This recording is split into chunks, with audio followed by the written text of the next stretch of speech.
Hi everyone, I have a little trick that will help you teach the possessive apostrophe. I don't know about you, but when I was at school, I learned that if there was one owner, the apostrophe always went before the S, and if there was more than one owner, the apostrophe goes after the S. However, that doesn't always work, as we know, because of things like irregular verbs, for example, children, women, men, and so on. So I've got a little trick, and it involves students asking themselves this question: who owns the whatever? So for example, who owns the books? And if the answer is Mary, the apostrophe goes after Mary. Who owns the playground? If the answer is children, the apostrophe goes after children. So it's whatever they answer to that question. So let's have a look now at a worksheet that I've done, and this is available free. The link is below. We'll have a look through it and I'll explain the process. Okay, here we are on our worksheet. This is the one linked in the description below.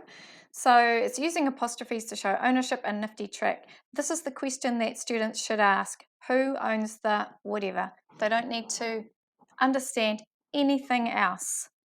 They just need to ask that question, and then they'll put the apostrophe in the right place. Who owns the whatever? Put your apostrophe after whatever you answered to that question. So let's look at the sheet. I've scaffolded it so that we help them at the start, and then there's less and less help as we go on.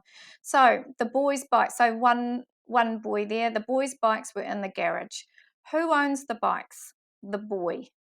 So you put your apostrophe after boy. So obviously it goes in there.